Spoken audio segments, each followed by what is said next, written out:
Hillary Clinton is going to be testifying to the Senate and House Foreign Policy Committees, presenting a report to Congress, the much-anticipated findings of that independent investigation into the security failures that contributed to the Benghazi attack that, of course, killed 4 Americans, including the U.S. Ambassador Chris Stevens. Joining me now from Harvard is Nicholas Burns, professor of international politics at Harvard's Kennedy School, and the former U.S. Ambassador to NATO, Greece, and a number of other places. Nick, great to see you. You are such an old hand, a veteran diplomat, and were at least at the State Department. I think you were serving in Greece the last time we had one of these major reports, which was on the 1998 bombings. This report has been done by 2 senior, experienced people, Tom Pickering and Admiral Mike Mullen. And my indications are that it is really going to be very tough on the State Department. Hillary Clinton has to defend this and present it to Congress. Well, Andrea, I don't have a preliminary indication of what the report would say, but I think that the Secretary Clinton has made the right decision to agree to testify publicly, because obviously Congress has an obligation and an interest to ask these questions, and the American people need to know more about what happened.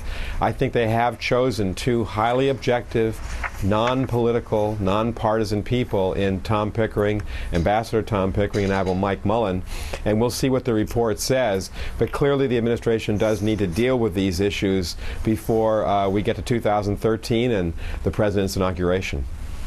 And one of the questions that is being examined is all of the warnings and the incident. There were 5 separate incidents that preceded the fatal attack. Whether or not we have to have a whole different attitude towards either securing these outposts, which are not official embassies, this wasn't even an official consulate, or better securing them, or not being in these places. And that's always the push-pull for diplomats, because they're on the front lines, but they are not in military service, and they're put in danger. Well, Andrea, I think one of the questions that's been lost in the 3 months since the horrible terrorist attack in Benghazi is that Congress has not fully funded embassy security worldwide in the last 2 fiscal years. And so one would hope that one of the issues that Congress would now debate is whether or not we need to put more money into embassy security. I certainly think we should. We obviously also need more money for diplomacy in general and for the State Department budget.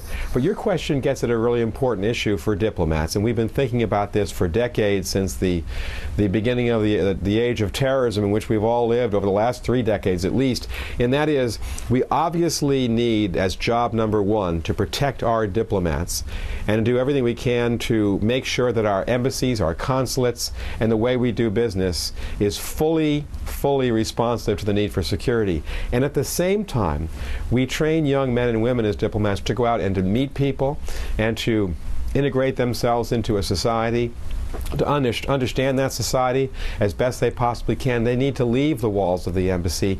And so there is this tension between these 2 competing priorities. And I dealt with this when I was an ambassador, particularly with our younger officers who wanted to go out and meet people. And there are times when you have to err on the side of security because the situation demands it.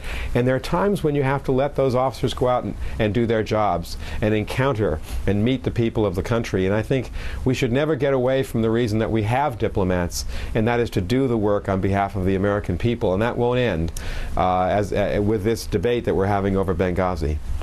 And in fact, it was after the 1998 bombings and the Inman report that we began putting our embassies behind high walls and cutting off a lot of access. And Chris Stevens, to his eternal credit, was one of those diplomats who ventured out and engaged with the people. I wanted to quickly ask you about Syria, Nick, because the Russian deputy foreign minister has now suggested that Assad may lose power. And that is another sign of a shift. It's all very incremental, but these are hints that perhaps Vladimir Putin is ready to give up on Assad. Andrea, I found this statement by the Russian Deputy Foreign Minister to be highly interesting this morning and significant, because the Russians don't speak loosely. He's a very senior member of their government, and to put out that they think that Assad will leave is really an indication that Russia is finally facing reality. And let's hope that this will lead to a reconfiguration of the Russian position. Secretary Clinton met last week in Dublin with former Minister Lavrov of Russia, and it may be that the United States and Russia will now have an opportunity to work together. If Russia could try to influence Assad to leave as quickly as possible, that would certainly help the situation where too many people are being killed.